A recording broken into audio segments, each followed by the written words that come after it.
Creditors, creditors कौन होते हैं? बैंक्स आपको पैसे देते हैं, आपको लोन देते हैं। इन्वेस्टर्स आपको पैसे देते हैं। क्रेडिटर्स आपको उधार पे सामान देते हैं। They give, they are also taking a risk. वो आपको पैसे तो नहीं दे रहे, बट क्रेडिट पे सामान तो दे रहे हैं। बैंक आपको पैसा दे रहा है डायरेक्टली, अब इससे जो करना है कर लो। क्रेडिटर्स आपको सामान दे रहा है क्रेडिट पे, वो रिस्क ले रहा है कि नहीं ले रहा है? बिल्कुल रिस्क ले रहा है। तो अगर वो रिस्क ले रहा है तो वो कैलकुलेट करना चाहेगा कि वो कितना रिस्क ले सकता है आपके साथ, कि आपका बिजनेस कितना बड़ा है। कुछ लोगों का क्रेडिट लिमिट होती है 50,000, कुछ लोगों की क्रेडिट लिमिट होती है 5,000 करोड़, कुछ भी हो सकती है ना। वो तो बिजनेस के साइज पे, बिजनेस के वॉल्यूम पे डिपेंड करता है कि आपको कितना क्रेडिट मिल सकता है। अभी जैसे रशिया है, वो यहाँ पे आर्म्स एंड एम्यूनिशन एक्सपोर्ट करते रहते थे। तो अब क्या हुआ कि करे जा रहे थे क्रेडिट पे, करे जा रहे थे, कुछ टर्म्स एंड कंडीशंस रिवाइज होनी थी, उसमें दिक्कत चल रही थी, कोई बात नहीं, चलने दो चलने दो चलने दो। अब उन्होंने बंद कर दिया, कह रहे नहीं भैया बस अब और क्रेडिट नहीं मिलेगा। पहले ये क्लियर करो, पुराना पुराना पता कितना? $2 billion. $2 billion, $1 billion is 8,200 crore. 8,200, तो मैं कह रहा हूँ कि क्रेडिट लिमिट कैसे डिसाइड होती है?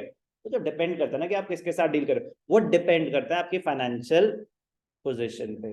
तो फाइनेंशियल पोजीशन फाइनेंशियल स्टेटमेंट से ही तो असेस होगी। ओके, कोई doubt? Creditors, they supply goods or services on credit to the enterprise.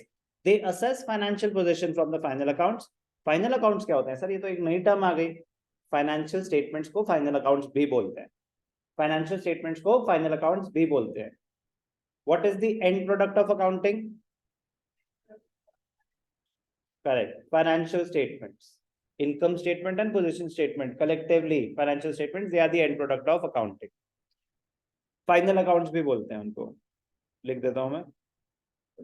Final accounts also known as financial statements. Creditors use accounting information to assess whether they should supply goods on credit or not. Financial statements help them to understand what is the paying ability of the enterprise. तो दो type के decision लेनी होती हैं। एक कि आपकी credit limit कितनी सेट करें, दूसरा आपको कितना क्रेडिट पीरियड दे। 1 हफ्ते का क्रेडिट पीरियड दिया, 6 महीने का क्रेडिट पीरियड दिया, तो it again depends on the capacity of the business, कि आपकी कैपेसिटी क्या है, उस हिसाब से हम डिसीजन लेंगे। Creditors, government and authorities, very very important. Government and authorities सबसे पहले तो यही जानना चाहेंगे ना कि भाई साहब टैक्स दे दिया अपना, तो इनकम टैक्स रिटर्न भरो, तो पता चल जाएगा कि आपने जितने इनकम जनरेट करी उस पर टैक्स पे करा कि नहीं करा। अपनी जीएसटी रिटर्न भरो, गुड्स एंड सर्विस टैक्स की, जो आपने सेल करी गुड्स एंड सर्विसेज की, उसके ऊपर जितना जीएसटी कलेक्ट करा, पे करा कि नहीं करा। तो गवर्नमेंट आपसे डिफरेंट डिफरेंट रिटर्न्स भरवाती है, जिससे वो चेक करती है कि आपने करा कि नहीं। बट सर फॉर्म भर रहे हैं ना हम, तो झूठ भी बोल सकते हैं। यस और नो? यस और नो? बिल्कुल झूठ बोल सकते हो, लेकिन फिर क्या होता है, ऑब्वियसली गवर्नमेंट के लिए पॉसिबल नहीं है 100% चेक करना, तो स्क्रूटनी होती है। क्या होती है? स्क्रूटनी। कभी सुना है किसी ने कि मतलब चांसेस आर क्लोज टू 0 कि आपने ये लाइन भी सुनी हो कि केस स्क्रूटनी में आ गया। घर में जाके ऐसी बात करना मत, बेचारे घबरा जाएंगे घर वाले। बट स्क्रूटनी में आ गया, क्या मतलब क्या होता है? स्क्रूटनी में आ गया मतलब गवर्नमेंट, हाँ वॉच लिस्ट में आ गए हो आप, तो गवर्नमेंट ने कहा है कि अच्छा, तो आपका कहना है कि आपने 50 लाख कमाए, मान लेते हैं, चलो रिकॉर्ड्स ले आओ। ठीक है ना? जब आप इनकम टैक्स रिटर्न भर रहे हो, जब आप इनकम टैक्स रिटर्न भर रहे हो, तो सिर्फ आप टाइप कर रहे हो, आप कोई भी डॉक्यूमेंट अपलोड नहीं कर रहे हो, कोई भी प्रूफ सबमिट नहीं कर रहे हो। कह रहे हमें नहीं चाहिए, हमें तुम पे भरोसा है यार, आप इंडियंस हो, हम वी ट्रस्ट यू। कोई मतलब आप सिर्फ टाइप कर रहे हो इन्फॉर्मेशन, कोई डॉक्यूमेंट अपलोड नहीं हो रहा, कोई प्रूफ नहीं सबमिट हो रहा। जब आपका केस स्क्रूटिनी में आ जाएगा, तब आपसे एक एक चीज, आपके बैंक स्टेटमेंट्स, आपके फाइनेंशियल स्टेटमेंट्स का ट्रेल, कि इसके भी बिल ले आओ, हर चीज मांगी जा सकती है। बात समझ आई? तो वो तब होता है जब स्क्रूटिनी में चला जाए, तो गवर्नमेंट चेक करना चाहिए कि भाई साहब सच बोल रहे थे कि नहीं बोल रहे थे। नो नो नो, वो तो एक्सट्रीम हो गया। नहीं, रेड नहीं, स्क्रूटिनी बड़ा नॉर्मल प्रोसेस होता है। स्क्रूटिनी किसी की भी हो सकती है, मेरी भी हुई है, आपके पेरेंट्स की भी हो सकता है कभी हुई है। स्क्रूटिनी तो बड़ा नॉर्मल सा है, क्योंकि हर साल 5 to 6% वो स्क्रूटिनी में डालते ही डालते हैं। 100% स्क्रूटिनी करना पॉसिबल नहीं है। रेट होती है जहां पे इंफॉर्मेशन आई है कि यहाँ पे ना बहुत पैसा पड़ा हुआ है, चलो इनको रेड करो, इनका ऑफिस। रेड तो बहुत हाई लेवल चीज हो गई। स्क्रूटनी तो मैं बता रहा हूँ कि जिसकी इनकम 4 लाख है ना, उसकी भी हो सकती है स्क्रूटनी। वो तो बस एक ईमेल आई है, चिट्ठी आई है कि भाई साहब आप जरा आ जाओ। हाँ, वो तो कभी कभी अब तो कंप्यूटर जनरेटेड होता है कि कोई भी हाई वैल्यू ट्रांजेक्शन, अगर आपका क्रेडिट कार्ड का बिल फॉर एग्जांपल 10 लाख के ऊपर आ गया साल का, ऑटोमेटिक स्क्रूटनी, ऑटोमेटिक स्क्रूटनी। ठीक है ना, कि बस आपको जस्टिफाई करना है कि आपकी इनकम मैच करती है इस बात से कि नहीं करती, कि आप 10 लाख का क्रेडिट कार्ड का बिल अफोर्ड कर सकते नहीं। आपने स्टेटमेंट डाली, ऑनलाइन सबमिशन है। पहले होता था कि आ जाओ इनकम टैक्स ऑफिस, अब सब आपको ऑनलाइन सबमिट ही करना है। स्क्रूटनी माना बड़ी नॉर्मल सी चीज है, मतलब कोई प्राउड फीलिंग वाली चीज नहीं है, बट बड़ी नॉर्मल सी चीज है। ठीक है ना।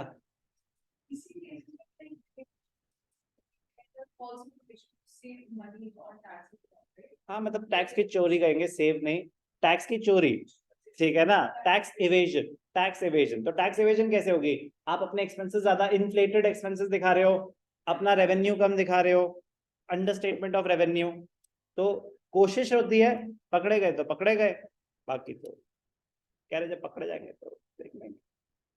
ठीक है, but various government bodies and authorities use accounting information to arrive at various statistics which enable policy decisions.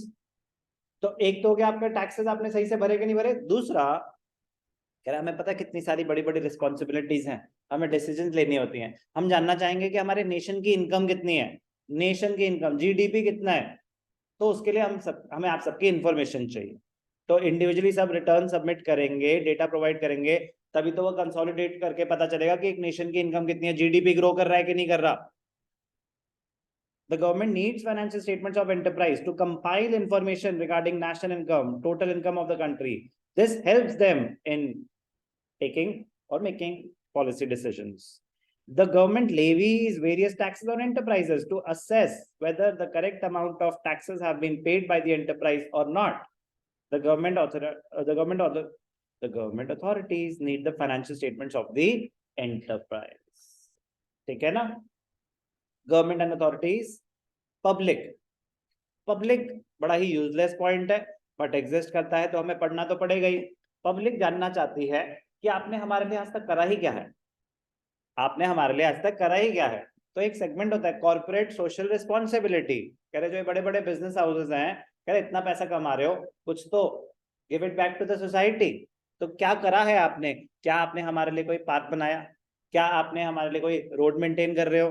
क्या आपने कोई स्कूल खोला हुआ है हमारे लिए? क्या कोई चैरिटेबल हॉस्पिटल खोला हुआ है? तो आप कर क्या रहे हो हमारे बेनिफिट के लिए, हम जानना चाहेंगे। तो पब्लिक का रोल यहाँ पे आता है। एक चीज चलो पढ़ लेते हैं। Public needs information to assess enterprise contribution to the economy in many ways. कह रहा है कितनी जॉब जनरेट करी इस बार आपने, ये क्या हो रहा है, लोगों को निकाल क्यों रहे हो आप?